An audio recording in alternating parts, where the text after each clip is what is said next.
Alors nous voici toujours dans le chapitre type et on va réaliser cet exercice aux quatre coins du monde. Donc ici on voit que on a un parcours où il y a des gems, des interrupteurs, et le personnage à partir d'ici peut se déplacer à sa guise sur toute cette zone ici, il peut se déplacer comme il veut. Mais pour atteindre cette zone-là, il va falloir obligatoirement passer par le portail vert. Donc, le but de cet exercice, évidemment, c'est de contrôler l'ouverture et la fermeture des portails. Alors, ce qu'on va faire, dans un premier temps, c'est qu'on va se servir de deux variables.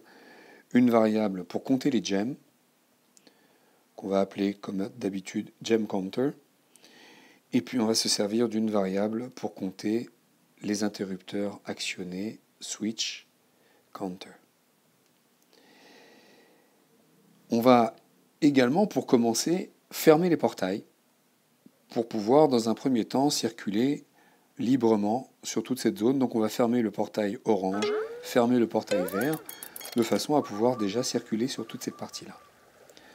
Donc pour ça, on va aller chercher le green portal, on va aller chercher sa propriété isActive et on va la fixer à false. On va faire la même chose pour le orange portal. Orange portal isActive égale false. Bien, donc là on est en mesure de pouvoir commencer. Bien, pour se déplacer sur tout ce parcours, on pourrait évidemment y aller pas à pas en disant je tourne à droite, j'avance, je tourne à droite, j'actionne l'interrupteur, demi-tour, j'avance, je tourne à droite. Mais tout ça me paraît très fastidieux, très laborieux.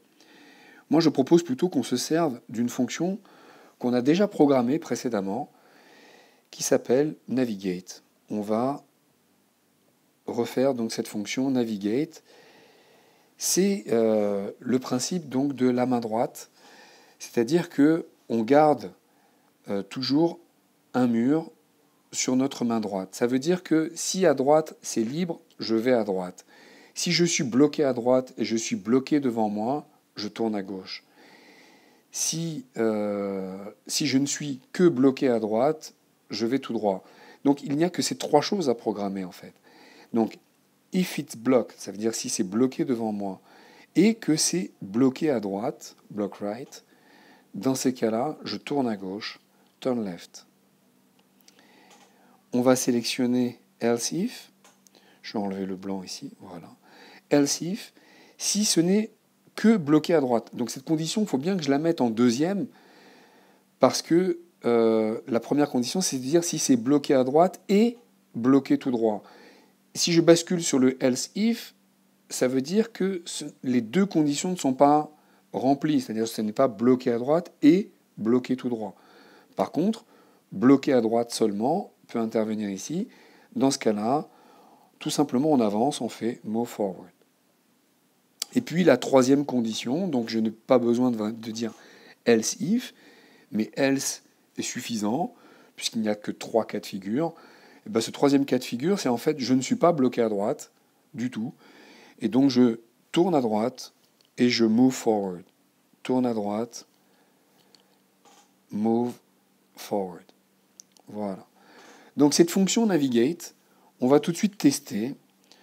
Je vais dire par exemple while is not on open switch, parce que là pour l'instant sur ce plateau il n'y a pas d'interrupteur ouvert. While is not on open switch, on va appeler la fonction navigate pour voir ce que cela donne. Ah, donc là j'ai pas l'option d'aller rapidement. Donc dans ces cas-là, quand Playgrounds nous fait ce genre de petit bug, on peut aller sur l'écran suivant, revenir en arrière, et avec un peu de chance, ça va fonctionner correctement. Donc on attend que Playgrounds charge la map, voilà. Je rappelle que ici, on n'a fait que ce petit programme de test, c'est-à-dire que ce while, il ne se finira jamais, puisqu'il n'y a pas d'open switch. Donc on a fait un while éternel qui actionne cette fonction navigate pour voir à quoi ça ressemble. Donc ici, exécuter très rapidement.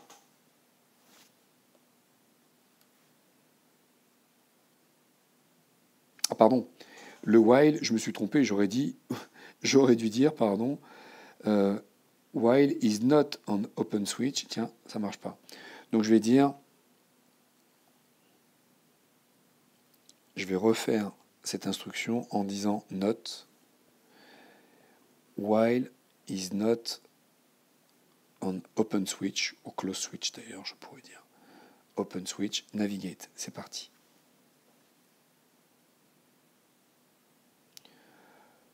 Donc quand on utilise cette fonction navigate, on voit que le caractère, le personnage, va explorer toutes les cases du puzzle sur cette partie-là. Vous voyez, il va même aller chercher par là-bas. Donc voilà à quoi ça sert navigate. Navigate, ça sert à pouvoir explorer toutes les cases sur le principe de la main droite, c'est-à-dire on garde la main droite collée au mur et on suit cette main droite et on explore tout ça. Bon, donc là, ce n'était pas le but de faire ce while là. En fait, on va continuer de navigate tant que quoi?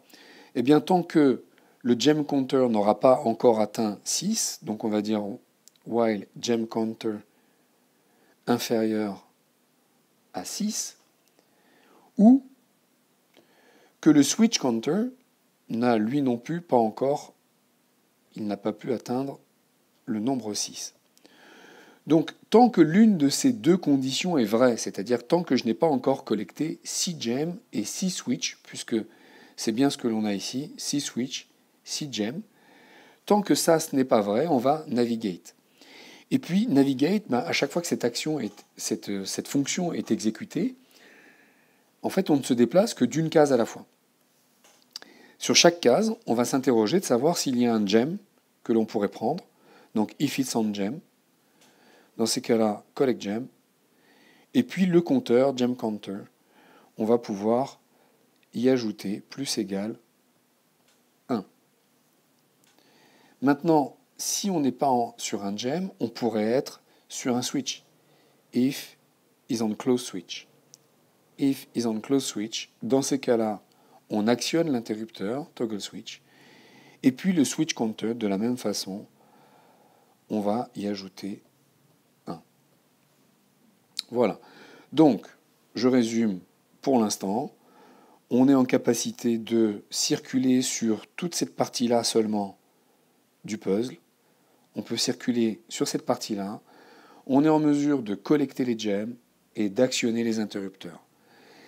Alors, à un moment donné, il va bien falloir que je passe sur cette zone-là. Cette zone-là, ce n'est plus affiché maintenant parce qu'on a fermé les interrupteurs. Ici, ce sont les interrupteurs verts, green portal. Cet interrupteur, je vais vouloir l'ouvrir quand le personnage aura d'abord donc collecté, enfin actionné les deux interrupteurs, puis quand il aura collecté 1, 2, 3, 4, 5, 6 gems. Donc, quand il y aura 2 interrupteurs d'actionner et 6 gems de collecter, à ce moment-là, on va ouvrir la porte verte pour que le personnage puisse passer de ce côté-là. Alors, on va programmer ça déjà.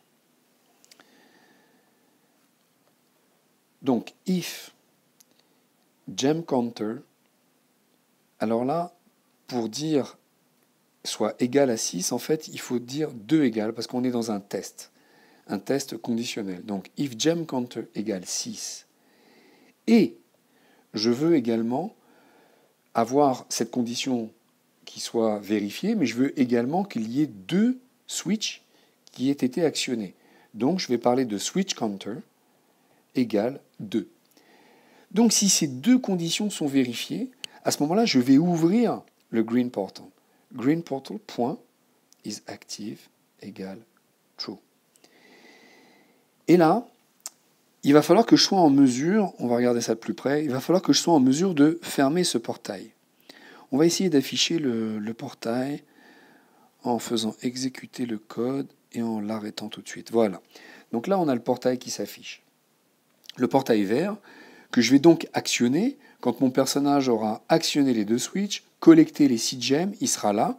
Là, le portail vert va s'ouvrir, donc le personnage, quand il va continuer de navigate, pouf, il va tomber dans le portail et il va arriver ici.